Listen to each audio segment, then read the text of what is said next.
لیکن یہ کہ محمد الرسول اللہ کے دامن پر کوئی داغ تھا؟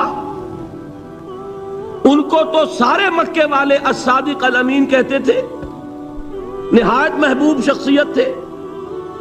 ان کے لیے تو جا صادق جا الامین یہ الفاظ سننے میں آتے تھے، آنکھوں کا تارا. لیکن جب آپ نے دعوت اب شروع کی، اب قرآن مجید میں دیکھیے، کسی نے کہا مجنون ہو گئے، دماغ خراب ہو گیا، پاگل ہو گئے، اجی شاعر ہیں، کچھ شعر توڑ لیتے ہیں، ہم پر دھوس جماتے ہیں. کسی نے کہا ساحر ہے، کچھ جادو سیکھ لیا ہے. یہاں تک کہ ایسے بدبخت بھی پیدا ہوئے، قرآن میں ہے ساحر کذاب، سحر کرنے والا جادوگر نہایت جھوٹا. یہ الفاظ کہے جا رہے ہیں کس کی شان میں؟ محمد الرسول اللہ صلی اللہ علیہ وسلم. قرآن میں نقل کیا گیا، یا ایھا الذی نزل علیہ الذکر انک لمجنون. کبھی آپ نے اس کا ترجمہ سوچا؟ اے وہ شخص، دیکھیے تصور کیجئے، حضور جا رہے ہیں، تشریف لے جا رہے ہیں، کسی دعوت میں ہے، تبلیغ میں، یا ویسے ہی تشریف لے جا رہے ہیں، اور کوئی ایک جمگھٹا ہے لوگوں کا، ادھر سے فقرہ آتا ہے، تیر کی طرح لگتا ہے دل میں جا کر محمد کے صلی اللہ علیہ وسلم. اے وہ شخص جس کا یہ خیال ہے کہ اس پر کوئی ذکر نازل ہو رہا ہے، ہمارے خیال میں تو تمہارا دماغ خراب ہو گیا. یا ایھا الذی نزل علیہ الذکر انک لمجنون، کہا کہ نہیں کہا؟ اور یہ نہ سمجھیے کہ حضور صلی اللہ علیہ وسلم کے قلب مبارک کو تکلیف نہیں ہوتی تھی. میں قرآن سے ثابت کروں گا، میں کہیں کوئی کہانیاں بیان نہیں کرنا چاہتا. قرآن نے کہا ہے وَلَقَدْ نَعْلَمُ أَنَّكَ يَضِيقُ صَدْرُكَ بِمَا يَقُولُونَ. اے نبی، ہمیں خوب معلوم ہے صلی اللہ علیہ وسلم کہ جو کچھ یہ لوگ کہہ رہے ہیں اس سے آپ کا سینہ بھجتا ہے، یہ جو گھٹن ہوتی ہے، صدمہ ہوتا ہے. انکا یضیق صدرک بما یقولون، ہمیں خوب معلوم ہے کہ جو کچھ یہ باتیں آپ کو سننی پڑ رہی ہیں، یہ کڑوی کسیلی باتیں، یہ جو فقرے چست ہو رہے ہیں، استہزاء ہو رہا ہے، تمسخر ہو رہا ہے. سورہ حجر میں ہے، ایک جگہ کھڑے ہوئے لوگ قرآن کا مذاق اڑا رہے ہیں، بھائی فلاں آیت تم لے جانا، فلاں آیت میری ہوگی. اس کے ٹکڑے کر رہے ہیں، اس کے ٹکڑے حصے بکھرے کر کے قیمہ بنا کر ان آیات کا تمسخر اڑا رہے ہیں. ایک جگہ قرآن مجید میں مذکور ہے کہ فرشتوں کا مذاق اڑ رہا ہے. بھائی یہ دیکھو، محمد نے کہا ہے صلی اللہ علیہ وسلم کہ جہنم پر تو کل 19 فرشتے ہیں، علیہا 19 قرآن میں آیت نازل ہوئی. ایک پہلوان کہتا بھائی 10 کو تو میں سنبھال لوں گا، باقی 9 کا تم انتظار کر لو. یہ باتیں آ رہی ہیں حضور کے کانوں میں. کلام الہی کے ساتھ کیا سلوک ہو رہا ہے، مجھ پر کیا فقرے چست کیے جا رہے ہیں، مجھ پر جس طریقے سے استہزاء اور تمسخر کا رویہ اختیار کیا گیا ہے، دل بھج رہا ہے، دل میں صدمہ ہے. دیکھیے سورہ نون ہے، اور میرے نزدیک یہ دوسری وحی ہے جو حضور پر نازل ہوئی ہے، اس کی ابتدائی آیات نون والقلم وما یسطرون ما انت بنعمت ربک بمجنون وان لک لاجرا غیر ممنون وانک لعلی خلق عظیم فستبصر ویبصرون بأیکم المفتون ان ربک هو یعلم بمن ضل عن سبیلہ وهو اعلم بالمہتدین. نون، قسم ہے قلم کی اور جو کچھ یہ لکھتے ہیں. اے نبی، آپ اپنے رب کی نعمت سے مجنون نہیں ہیں. یہ کیوں کہا جا رہا ہے؟ حضور کو جو صدمہ پہنچا ہے وہی نازل ہوئی ہے دل جوئی کے لیے، تسلی کے لیے. آپ کیوں برا منا رہے ہیں؟ اے نبی، آپ کیوں صدمہ اور رنج اور اندوہ محسوس کر رہے ہیں؟ ان بدبختوں کے کہنے سے کوئی آپ مجنون ہو جائیں گے؟ ما انت بنعمت ربک بمجنون وان لک لاجرا غیر ممنون. آپ کو جو یہ صبر کرنا پڑ رہا ہے، آپ کو جو یہ جھیلنا پڑ رہا ہے، اس کی وجہ سے آپ کو وہ اجر ملے گا جس کا سلسلہ کبھی منقطع نہیں ہوگا. وَإِنَّكَ لَعَلَىٰ خُلُقٍ عَظِيمٍ، اور اے نبی آپ تو خلق عظیم کے حامل ہیں.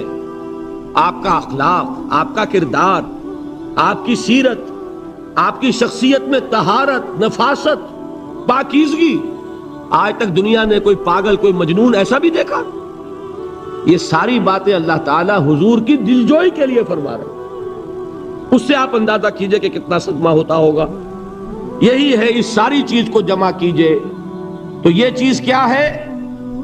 وَاصْبِرْ عَلَى مَا يَقُولُونَ وَاهْجُرْهُمْ هَجْرًا جَمِيلًا. صبر کرو اے نبی، صبر کرو اے محمد صلی اللہ علیہ وسلم، جھیلو اور برداشت کرو اس پر جو یہ کہہ رہے ہیں. اچھی طرح نوٹ کیجئے یہ بات، ذرا سیرت ہی کا سمجھ لیجئے، آج ایک بیان ہو جائے گا. یوں سمجھئے جب حضور نے یہ کہا کہ مجھ پر وحی نازل ہوئی، فرشتے سے ملاقات ہوئی، تو اب وہ چہمے گوئیاں شروع ہو گئی. معلوم ہوتا دماغ خراب ہو گیا. دیکھیے ہم نہیں کہتے تھے یہ جا کے غار حرا میں بیٹھتے ہیں، کئی کے دن رہتے ہیں، بھوکے رہتے ہیں، وہ خشکی چڑھ گئی نا. آخر یہ جس طرح کی باتیں دنیا میں آج ہوتی ہیں اسی طریقہ کی باتیں ہوتی تھی. عتبہ ابن ربیعہ ایک مرتبہ آتا ہے، کیونکہ قریش کے بڑے لوگوں میں سے تھا، تو قریب آ کر بڑی اپنائیت کے ساتھ، بڑی شفقت کے ساتھ، بڑے بزرگانہ انداز میں کہتا ہے بھتیجے، حضور سے، بھتیجے اگر واقعی کسی بدروح کا سایہ ہو گیا ہے تم پر، وہ آسیب آ گیا ہے تو مجھے بتا دو. میرے بہت سے عاملوں سے تعلقات ہیں، میں کسی کو بلا کر یہ تمہاری بدروح دور کر دوں گا. اب آپ سوچئے کیا بیتی ہوگی حضور کے دل پر. یہ وہ کیفیات ہیں، اور یہ نوٹ کر لیجئے 4 برس تک یہی شکل رہی ہے. مخالفت اسی نوع سے ہوئی ہے جس کو کہتے ہیں فزیکل پرسیکیوشن، جسمانی تشدد. وہ پہلے 4 سال نہیں ہوا. اس کی وجہ کیا ہے کہ در حقیقت جب بھی کبھی کوئی ایسی دعوت اٹھتی ہے، اب مجھے اجازت دیجئے میں ایک لفظ انقلاب یہاں استعمال کر لوں، انقلابی دعوت.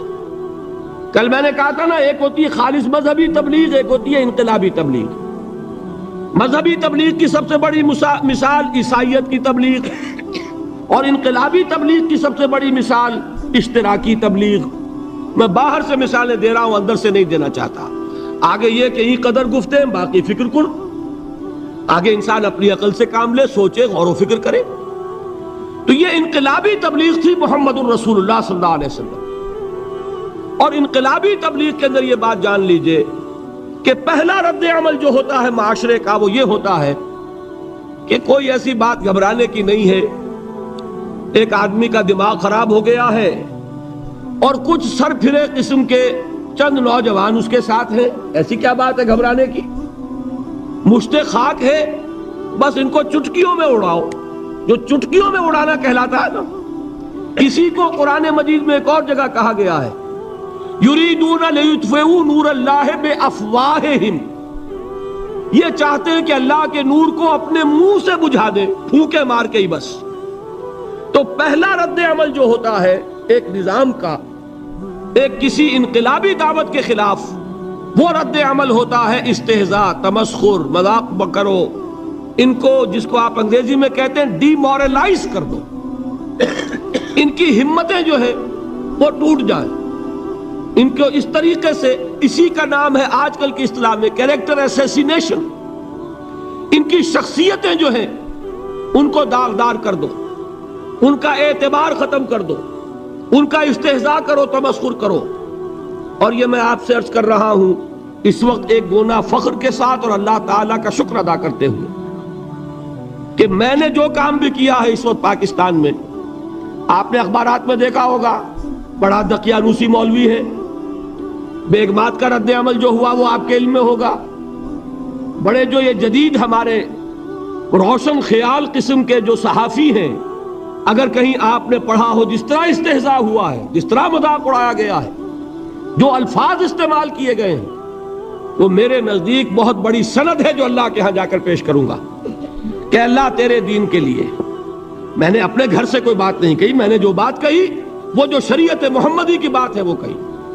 اگر اپنی طرف سے کہی ہو، کوئی اضافہ کیا ہو، تو اللہ تعالیٰ کی پھٹکار ہو مجھ پر اور لعنت ہو مجھ پر. لیکن اگر میں نے وہی کچھ کہا جو شریعت محمدی کا تقاضا ہے اور قرآن اور سنت کی بات ہے، تو پھر اگر مجھے کسی نے پاگل کہا اور کسی نے دقیانوسی کہا اور کسی نے اور فقرہ چست کیا، تو میں اس کے لیے، میں تو سمجھتا ہوں میرے لیے وہ سند ہے جو اللہ تعالیٰ کے ہاں میں جا کر پیش کروں. اور یہ جان لیجئے کہ وہی بات ہوتی ہے ہمیشہ، ہسٹری ریپیٹس اٹسیلف۔ وہ بات کریں گے جو حضور نے کی تھی، وہی رد عمل سامنے آئے گا جو اس وقت آیا تھا۔ اس لیے کہ یہ تو جو انسانی مزاج ہے وہ نہیں بدلا، معاشرے کا انداز نہیں بدلا، وہ جو کام ہوگا اس کا رد عمل ابتدائی وہی ہوگا۔ اور اس میں در حقیقت امتحان ہوتا ہے صبر کا۔ کیا دل شکستہ ہو کر بیٹھ رہے گا انسان؟ ہمت جواب دے جائے گی، کمر ٹوٹ جائے گی، قوت ارادی اور عزیمت جو ہے مزمحل ہو جائے گی، پھونکوں سے چراغ بجھ جائے گا۔ یہ جو میں نے آیت آپ کو سنائی تھی اس کا بڑی خوبصورت کے ساتھ ترجمہ کیا ہے مولانا ظفر علی خان نے کہ نور خدا ہے کفر کی حرکت پہ خندہ زن، پھونکوں سے یہ چراغ بجھایا نہ جائے گا۔ یریدون لیطفئوا نور اللہ بافواہہم واللہ متم نورہ ولو کرہ الکافرون۔ یہ چاہتے ہیں کہ اپنے منہ کی پھونکوں سے اللہ کے نور کو بجھا دیں، حالانکہ اللہ تعالیٰ تو اپنے نور کا اتمام فرما کر رہے گا، خواہ ان کافروں کو کتنا ہی ناگوار ہو۔ اس کی ترجمانی ہے نور خدا ہے کفر کی حرکت پہ خندہ زن، پھونکوں سے یہ چراغ بجھایا نہ جائے۔ بہرحال اس مرحلے پر میں نے آپ کو دو صبر بتائے۔ صبر کس چیز سے؟ اپنا کیریئر دنیاوی جو بھی آپ حاصل کر سکتے تھے۔ ذہین آدمی ذہانت لگائے گا تو دین کی دعوت دے گا ایٹ دی انٹلیکچوئل لیول، اور یہ بات جان لیجئے کہ یہ چیز دنیا میں کسی کمائی کا ذریعہ نہیں بن سکتی، اسے قربانی دینی پڑے گی کیریئر کی، اپنے مفادات کی، تب کام کر سکے گا۔ عام آدمی وقت لگائے گا، صلاحیتیں صرف کرے گا، اپنی وہی اس وقت سے اور توانائی سے پیسہ بنا سکتا تھا۔ آج کل تو آپ کو معلوم ہے کہ بڑی سادی ہو گئی ہے یہ حساب کتاب کی بات، بہت سادہ۔ ایک انسکلڈ لیبرر کا 1 گھنٹہ برابر ہے اتنے روپے کے، ایک سکلڈ لیبرر کا 1 گھنٹہ برابر ہے اتنے روپے کے۔ آپ تو ہر چیز کاؤنٹ کر سکتے ہیں، میئر کر سکتے ہیں۔ جو شخص 1 گھنٹہ لگا رہا ہے اس نے کوئی پیسہ خرچ کیا ہے نا، اسی وقت کو لگا کر وہ پیسہ بنا تھا، اسی ذہانت اور صلاحیت سے وہ کوئی کمائی کرتا۔ ادھر لگایا تو وہ جو کمی ہو رہی ہے اس کو برداشت کرنا، اس کو جھیلنا اور خوش دلی سے برداشت کرنا، یہ سمجھنا کہ در حقیقت یہ سب کچھ کیا ہے کہ اللہ تعالیٰ کے ہاں اس کا اجر و ثواب ملے گا۔ یہ صبر کا ایک رخ، اور استہزاء ہو، تمسخر ہو، مذاق اڑے، فقرے چست ہو، دقیانوسی کہا جائے، ریئیکشنری کہا جائے، یہ بڑے ریئیکشنری ہیں، یہ بڑے پچھلے زمانے کے لوگ ہیں، اگلے وقتوں کے ہیں یہ لوگ، انہیں کچھ نہ کہو۔ جو کہا جائے سنو، وَاصْبِرْ عَلَى مَا يَقُولُونَ وَاهْجُرْهُمْ هَجْرًا جَمِيلًا، اور صبر کیجئے محمد صلی اللہ علیہ وسلم۔ دیکھیے کوئی پہلو ایسا نہیں ہے جس میں ہمیں ہدایت قرآن مجید سے اور سیرت محمد صلی اللہ علیہ وسلم سے مل نہ جائے۔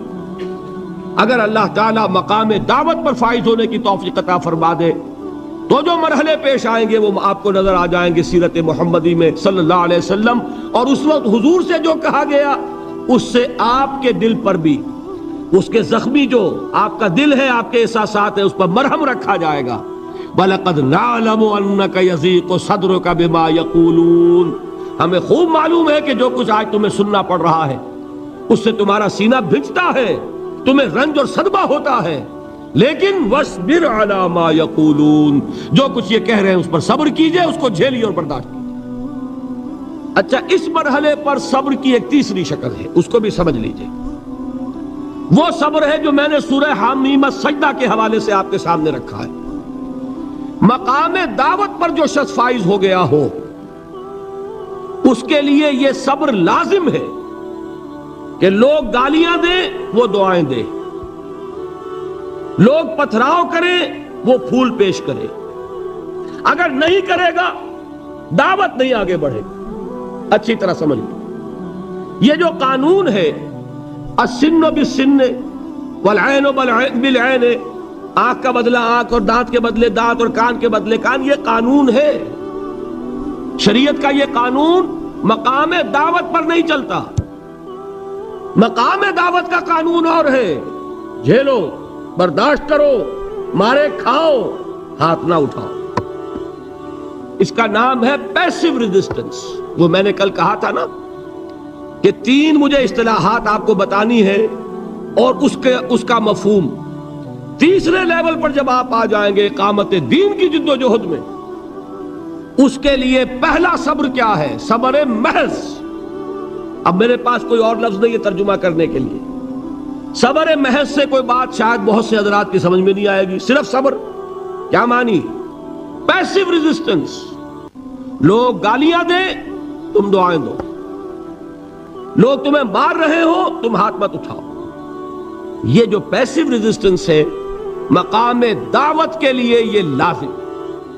اصل میں حضرت مسیح علیہ السلام کے جو جملے عام طور پر ہمارے ہاں مشہور ہیں، بائبل میں ہیں، ان پر ہمارے کچھ علماء فطرے چست کر دیتے ہیں کہ یہ بڑی غیر فطری تعلیم ہے. یعنی حضرت مسیح کے یہ جملے نہیں ہو سکتے، اس لیے کہ شریعت کا قانون تو یہ ہے کہ تمہارے کوئی تھپڑ مارے تو تم تھپڑ مارو.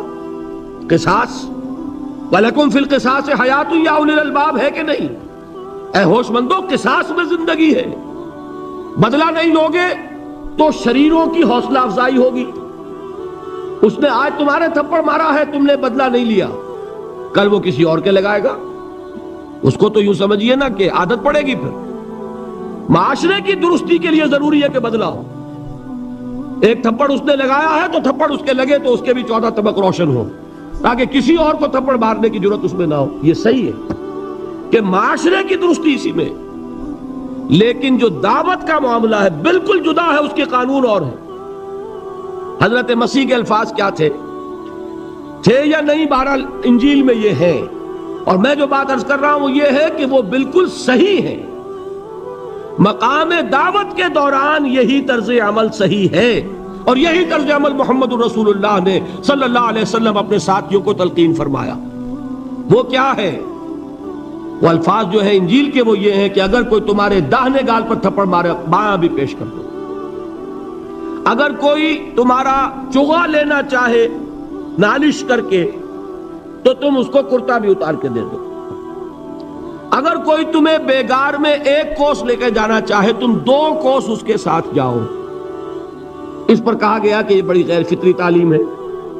یقیناً قانون کے اعتبار سے غیر فطری ہے، دعوت کے اعتبار سے یہ لازمی ہے. یہی دعوت کا یہی قانون ہے جو 12 برس تک مکے میں محمد الرسول اللہ نے نافذ کیا. صحابہ کو کیا حکم تھا؟ تمہیں کتنا ہی مارا جائے تم جواب میں کوئی کارروائی نہیں کر سکتے. نو ریزسٹنس، نو ریٹیلیشن. ریزسٹنس تو ہے، پیسو ریزسٹنس. ریزسٹنس کیا ہے؟ کہ پیچھے مت ہٹنا. وہ سارا دباؤ کیوں دے رہے تھے کہ تم اپنا تعلق منقطع کرو محمد سے صلی اللہ علیہ وسلم، تم توحید کو چھوڑو، اپنے آبائی دین میں آؤ. اسی کے لیے پریشرائز کر رہے تھے نا. حضرت بلال کو مار رہا ہے امیہ ابن خلف، حضرت خباب بن الارت رضی اللہ تعالی عنہ کو دہکتے ہوئے انگارے زمین میں بچھا کر اور اس کے اوپر ننگی پیٹھ لٹا دیا گیا. آپ ذرا تصور کیجئے، ایک شخص دیکھ رہا ہے کہ دہکتے ہوئے انگارے بچھائے جا رہے ہیں، یہ میرے لیے تیار کیے جا رہے ہیں، اور پھر حکم دیا جاتا ہے کرتا اتار دو، کرتا اتار دیتا ہے. لیٹ جاؤ، لیٹ جاتا ہے. کیوں؟ بڑی غیر فطری بات ہے یہ تو. اسے ہاتھ پاؤں مارنے چاہیے. ایک آدمی ڈیسپریٹ ہو جائے تو آپ کو معلوم ہے اس کے اندر طاقت بہت آ جاتی ہے. اسے نظر آ رہا ہو کہ مجھے تو بھون دیں گے، کباب بنا دیں گے، تو اگر اسے اجازت ہو 2-4 کو مار کر مرے گا. اجازت نہیں. محمد نے ہاتھ باندھ دیے صلی اللہ علیہ وسلم، تمہیں اجازت نہیں ہاتھ اٹھانے کی. یہ بعد میں سورہ نساء میں یہ الفاظ نازل ہوئے کہ اے مسلمانوں، ایک زمانہ یہ تھا کہ تمہیں حکم تھا کفو ایدیکم، اپنے ہاتھ بندھے رکھو. You are not allowed to retaliate. ڈٹے رہو، جمے رہو، کھڑے رہو، صبر کرو، جھیلو، برداشت کرو، پیچھے نہ ہٹنا. نہ محمد کے دامن کو چھوڑنا صلی اللہ علیہ وسلم، نہ توحید کا دامن چھوڑنا، لیکن ہاتھ اٹھانے کی اجازت نہیں. بتائیے کہاں گیا قانون؟ قانون تو یہ ہے کہ بدلہ لو، لیکن وہ قانون تو اس وقت نافذ ہوگا جب انقلاب آ جائے گا اسلامی حکومت قائم ہو جائے گی، تب آئے گا نا قانون۔ ابھی مرحلہ ہے انقلابی عمل کا، ابھی تو انقلاب لانا ہے، اسلامی حکومت قائم کرنی ہے۔ اس پروسیس کے تقاضے کچھ اور ہیں۔ اس میں جو پہلا مرحلہ ہے وہ پیسو ریزسٹنس کا ہے، صبر کا۔ یہی وجہ ہے، دیکھیے مکی صورتوں میں خود نبی اکرم صلی اللہ علیہ وسلم کو اتنے مختلف پیرایوں میں صبر کا حکم دیا گیا۔ کچھ مثالیں میں دے چکا ہوں، وَلِرَبِّكَ فَاصْبِرْ، اسی طریقے سے وَاصْبِرْ كَمَا صَبَرَ أُولُو الْعَزْمِ مِنَ الرُّسُلِ، اے نبی صبر کیجئے جیسے کہ صبر کیا ہمارے اولو العزم رسولوں نے۔ وَاصْبِرْ وَمَا صَبْرُكَ إِلَّا بِاللَّهِ، اے نبی صبر کیجئے اور آپ کا صبر تو اللہ ہی کے سہارے ہے۔ وَاصْبِرْ لِحُکْمِ رَبِّكَ، یہ سورہ نون جس کی ابتدائی آیات میں نے آپ کو سنائی، نون والقلم وما یسطرون ما انت بنعمت ربک بمجنون، اس کا اختتام کیا ہوتا ہے؟ وَاصْبِرْ لِحُکْمِ رَبِّكَ وَلَا تَكُنْ كَصَاحِبِ الْحُوتِ إِذْ نَادَىٰ وَهُوَ مَكْظُومٌ، اے نبی صبر کیجئے اپنے رب کے فیصلے کا، انتظار کیجئے اور اس مچھلی والے کے مانند نہ ہو جائیے۔ مچھلی والا کون؟ حضرت یونس علیہ السلام۔ مچھلی والے نے اپنے دینی حمیت اور غیرت جو تھی اس کی وجہ سے اللہ کے حکم کا انتظار نہیں کیا، اپنی قوم کو چھوڑ کر چل دی۔ نبی کا، رسول کا یہ معاملہ ہوتا ہے، جیسے کہ آپ کو معلوم ہے کوئی افسر ہے کسی حکومت کا، وہ اپنی پلیس آف ڈیوٹی کو نہیں چھوڑ سکتا، he must stick to his place of duty۔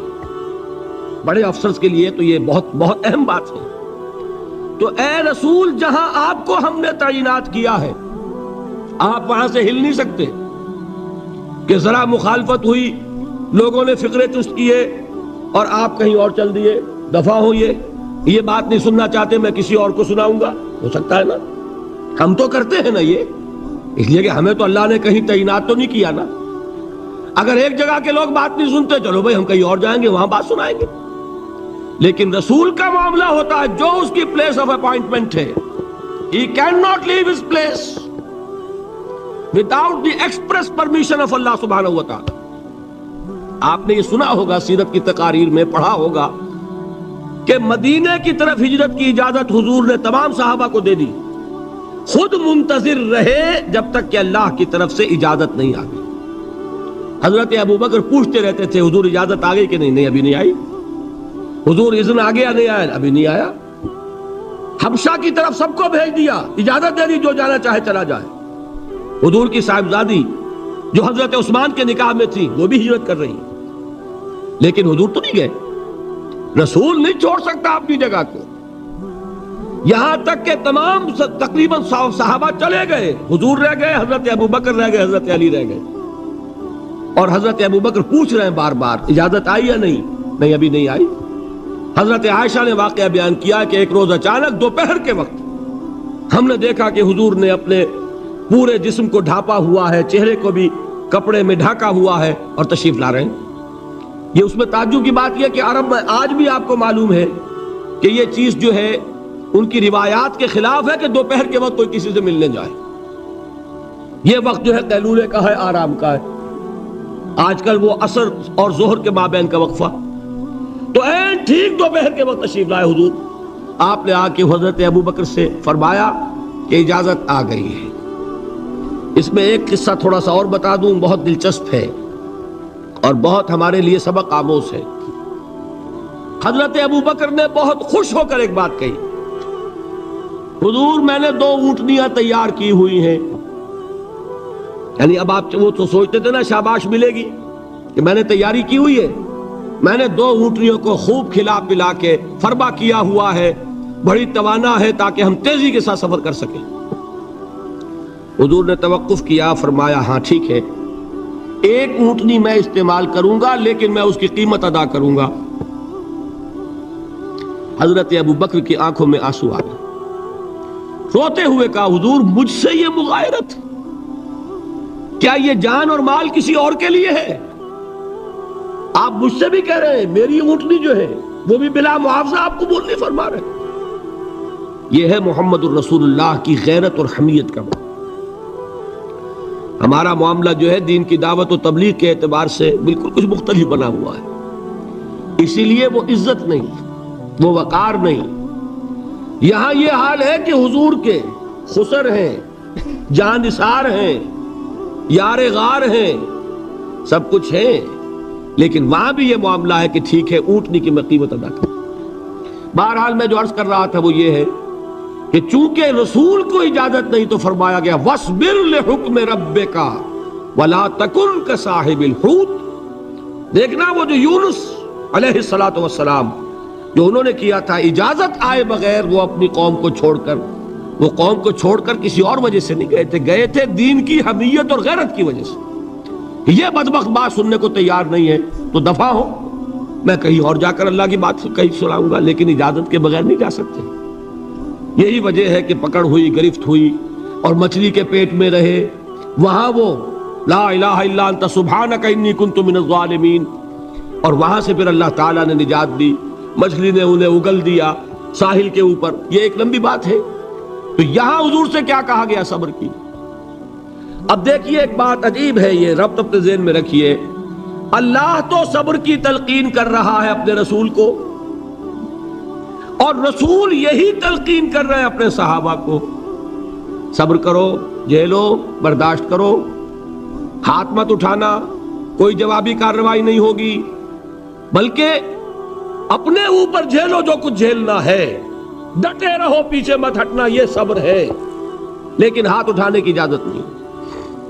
چنانچہ اب ذرا چشم تصور سے دیکھیے، ابو جہل اس نے جو بدترین روش اختیار کی، وہ ایک خاندان تھا، حضرت یاسر، ان کی اہلیہ حضرت سمیہ، اور ان کے فرزند حضرت عمار رضی اللہ تعالی عنہم۔ یہ غلام نہیں تھے، حضرت سمیہ تو کنیز تھیں، لیکن یاسر غلام نہیں تھے۔ ان کی کہانی یہ ہے، واقعہ یہ ہے کہ یہ بہت نیک آدمی تھے یاسر، یمن کے باشندے۔ انہیں کو خواب میں بشارت ہوئی کہ نبی کا ظہور ہونے والا ہے مکے میں، جاؤ، شاید ان کے قدموں تک پہنچ جاؤ۔ جیسے حضرت سلمان فارسی کی بات میں نے آپ کو بتائی، وہ تو خواب کی بشارت نہیں تھی، وہ ان کے غور و فکر کا معاملہ تھا۔ انہوں نے وہ جو آگ کی پوجا پاٹ ہے اس کو چھوڑا اور سفر کیا، اور پھر انہیں خبر دی ایک راہب نے کہ کھجوروں کی سرزمین میں آخری نبی کا ظہور ہونے والا ہے، جاؤ، شاید قسمت یاوری کرے۔ انہیں خواب آیا تھا، یہ یمن سے ترک وطن کر کے مکے آ گئے۔ ابو جہل کا ایک چچا تھا، بہت شریف النفس انسان، اس کے ساتھ معاہدہ کیا حلیف بن کر، اور وہ مکے میں رہنے لگے۔ اس لیے کہ یہ نوٹ کر لیجئے، مکہ اس وقت ایک قبیلے کا شہر تھا، صرف قریش۔ یا قرشی رہ سکتا تھا وہاں، یا قرشی کا حلیف۔ اگر کسی کے ساتھ اس کی، جیسے آپ کو معلوم ہے یہاں کاروبار وغیرہ کرنے میں سعودی عرب میں شراکت جو ہے وہ کسی لوکل سعودی کے ساتھ ہوگی تو آپ کر سکتے، وہ کفیل ہے، ورنہ آپ کچھ نہیں کر سکتے۔ اسی طرح کی بات وہاں تھی کہ اگر تو کسی قرشی نے آپ کو امان دی ہوئی ہے تو آپ رہ سکتے ہیں مکے میں، ورنہ نہیں۔ یا تیسرے قرشی کا غلام تو ملکیت ہی ہے اس کی، جیسے بھیڑ بکری ہے کسی قرشی کی، اسی طرح اس کے غلام ہے۔ یہ تین کیٹیگریز تھی انسانوں کی مکے میں۔ اسی کو نوٹ کیجئے کہ جو بیچارے غلام تھے وہ سب سے زیادہ ستائے گئے، اس لیے کہ غلاموں کے تو حقوق ہی کوئی نہیں تھے۔ ان کو تو اگر کوئی شخص اپنے غلام کو ذبح کر دیتا تھا تو بھی کوئی پوچھنے والا نہیں۔ بالکل ایسے ہی ہے نا، آپ کی بکری آپ نے ذبح کی، گوشت کھا لیا، کوئی آپ سے کوئی پوچھ سکتا؟ جب ملکیت ہے، آپ کی بکری آپ کی تھی، آپ نے ذبح کر دی۔ غلام آپ کی ملکیت تھا، آپ نے ختم کر دیا، کوئی اس میں جرم نہیں، کوئی باس پرس نہیں۔ یہ تھا حال غلاموں کا۔ بلال غلام تھے، ابو فقی غلام تھے، زنیرہ ایک کنیز تھی۔ ان کو جو ماریں پڑی ہیں اس کا آپ کو معلوم ہے۔ حضرت بلال کے ساتھ جو کچھ امیہ ابن خلف نے کیا، کہ جس طریقے سے کہ حیوانوں کی لاشیں جو ہے کھینچ کر گھسیٹ کر لے جائی جاتی ہیں، ان کی گردن میں رسی ڈال کر گھسیٹتے، اسی طریقے سے حضرت بلال کے گردن میں رسی ڈال کر پھر دوپہر کے وقت مکے کی سنگلاخ گلیوں کے اندر گھسیٹا جاتا تھا. نیچے زمین جل رہی ہے توے کی طرح، اور ویسا بھی ہوتا تھا کہ چت لٹا دیا، اوپر سے وہ آگ مکے کا کہ سورج جو ہے ذرا نوٹ کیجئے، آگ برسا رہا، نیچے زمین توے کی طرح جل رہی ہے، اور ایک بھاری سل بھی لا کر جو ہے سر پر رکھ دی، چھاتی پر رکھ دی گئی ہے کہ آواز نہیں نکل رہی، جھاگ نکل رہے منہ سے، لیکن اس حال میں بھی احد احد احد، ایک ایک اللہ، قل هو اللہ احد، الفاظ نکل رہے. یہ ہے وہ صبر، یہ ہے وہ صبر، صبر علی الابتلاء، صبر علی الایذاء. یہ ابتلاء اور ایذاء پر صبر ہے. جھیلو، برداشت کرو، اس توحید پر قائم رہو، محمد کی رسالت کے اقرار کرتے رہو صلی اللہ علیہ وسلم، لیکن ہاتھ نہیں اٹھانا. اب میں آپ کو بتا رہا تھا یہ تو غلام تھے، یہ جو تھے یاسر، یہ حلیف تھے، غلام تو نہیں تھے نا. البتہ وہ ابو جہل کے چچا کی کنیز تھی یہ سمیہ، انہوں نے اجازت لے کر ان سے نکاح کر لیا، یہ تو کنیز رہیں گی. بیٹا جو ہوا وہ بھی ایک طرح سے جب کنیز زیادہ ہے تو غلام ہو گیا، عمار ابن یاسر. وہ جو شخص تھا بہت شریف النفس ابو جہل کا چچا، وہ مر گیا. اب ابو جہل جو ہے اس خاندان کا سربراہ ہے، لہذا یہ تینوں جو افراد ہیں وہ اس کے رحم و کرم پر ہیں. یاسر کو بھی پروٹیکشن اگر ہے تو ابو جہل کی ہے، ابو جہل جو چاہے کرے، اور سمیہ تو کنیز ہے ہی، اس کا تو کوئی حق ہے ہی نہیں، جو چاہے کرے، اور عمار ان دونوں کا بیٹا ہے. لہذا بدترین معاملہ کیا ابو جہل نے ان تین افراد کے ساتھ. حضرت سمیہ کے ساتھ جو کچھ کیا گیا ہے آپ اس کا تصور نہیں کر سکتے.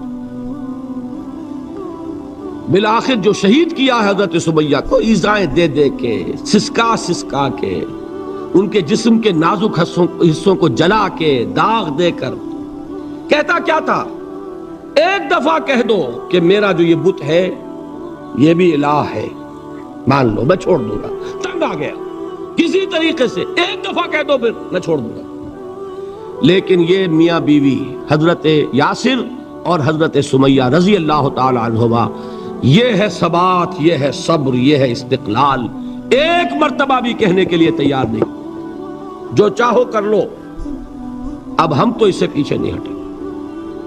تنگ آ کر اس نے حضرت سمیہ کی تو شرمگاہ میں برچھا مارا اور شہید کیا.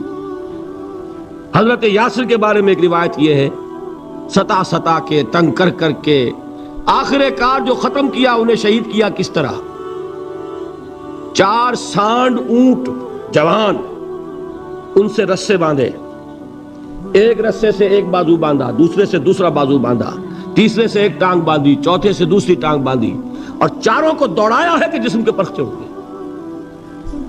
اس حال میں کیا ہو رہا تھا وہ میں بتا رہا ہوں کہ اللہ تو تاکید کر رہا ہے اپنے نبی کو، اصبر وَلِرَبِّكَ فَاصْبِرْ وَاصْبِرْ عَلَى مَا يَقُولُونَ وَاصْبِرْ وَمَا صَبْرُكَ إِلَّا بِاللَّهِ وَاصْبِرْ لِحُكْمِ رَبِّكَ وَلَا تَكُنْ كَصَاحِبِ الْحُوتِ.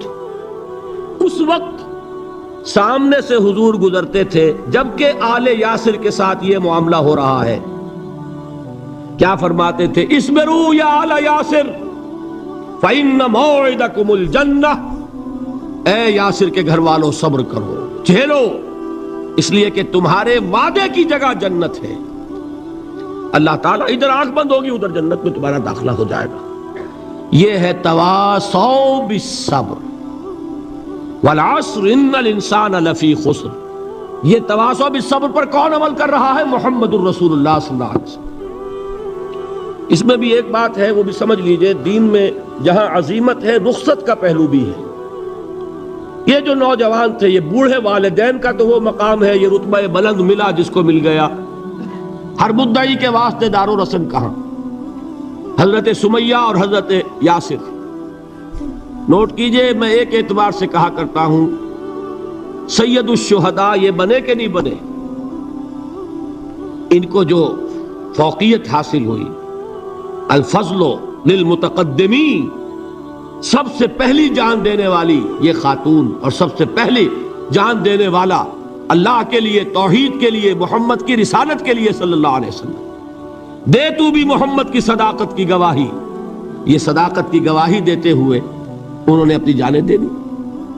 لیکن جو نوجوان عمار ہے اس نے رخصت کی راہ اختیار کی. جھیلا نہیں گیا، برداشت نہیں ہو سکا. ایک مرتبہ کلمہ کفر زبان سے نکال دیا، ابو جہل نے چھوڑ دیا. لیکن اب پشیمانی طاری ہوئی ہے، میں کیا کر بیٹھا. اس کے بعد انہوں نے اپنے آپ کو ایک ستون سے باندھ لیا کہ حضور ہی آ کر مجھے اگر یہاں سے کھولیں گے تو میں کھلوں گا، ورنہ میں یہیں اپنے آپ کو ہلاک کر دوں گا، مجھ سے کیا ہو گیا. حضور خود تشریف لائے، دست مبارک سے کھولا، کہا کہ یہ بھی دین میں اجازت ہے، کلمہ کفر کہہ کر جان بچا لینے کی اجازت ہے. یہ رخصت ہے، عزیمت نہیں ہے.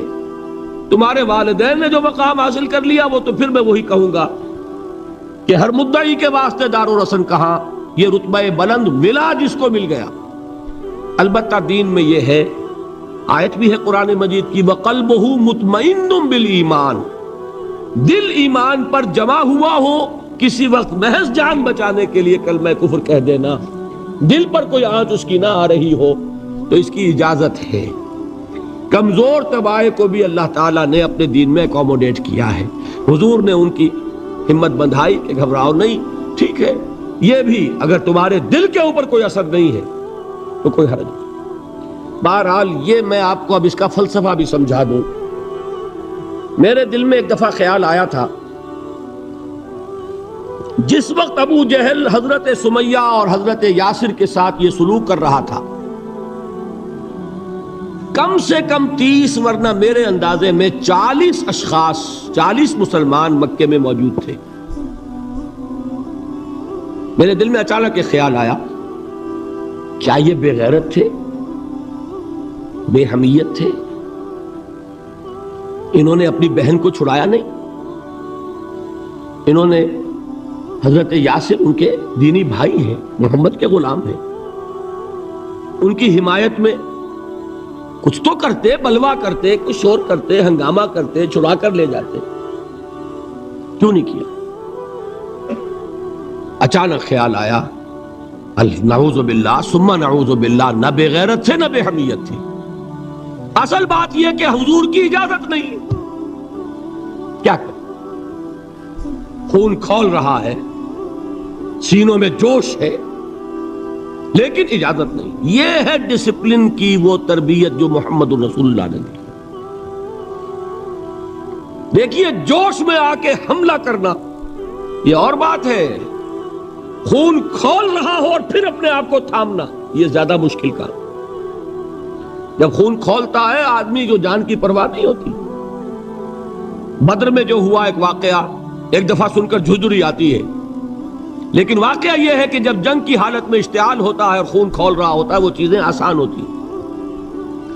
وہ جو 2 ٹین ایجرز تھے، نوجوان، جنہوں نے ابو جہل کو ہلاک کیا ہے، حضرت معاذ اور حضرت معوذ، انصاری 2 نوجوان، ان میں سے ایک کا واقعہ آتا ہے کہ ان کے ایک شانے کے اوپر تلوار کا وار پڑا، پورا شانہ کٹ گیا، بازو علیحدہ ہو گیا تقریباً، لیکن کوئی ایک تسمہ لگا رہ گیا، کوئی ایک ٹینڈن ہوگا، وہ جو ہوتا ہے سخت سا سفید سا، وہ کوئی لگا ہوا ہے. انہیں پرواہ نہیں ہے، وہ دوسرے ہاتھ سے لڑ رہے ہیں. لیکن یہ ہاتھ جو ہے یہ اب چونکہ قابو میں تو ہے نہیں، کنٹرول میں نہیں، مسلز کٹ چکے، تو یہ رکاوٹ بن رہا ہے. ان کے بارے میں آتا ہے اس ہاتھ کو اپنے پاؤں کے نیچے دبایا اور کھینچا اور پھینک دیا کہ یہ اس وقت میرے اس راستے میں رکاوٹ بن رہا ہے، جسم کا حصہ میرا. تو یہ بات بھی میرے نزدیک اتنی مشکل نہیں ہے جتنی مشکل یہ ہے کہ خون کھول رہا ہو لیکن چونکہ اجازت نہیں ہے لہذا کوئی اقدام نہ کیا. یہ زیادہ کڑا امتحان ہے، یہ زیادہ سخت مشکل ہے، اور اس کی تربیت بھی محمد الرسول اللہ نے. ویسے میں نے 12 برس کہا ہے لیکن 8 برس کہنا چاہیے، اس لیے کہ مکی دور کے 12 سالوں میں سے 4 سال جو ہے وہ صرف زبانی کلامی ایذا تھی، اور اس کا بھی ہدف تھے صرف حضور.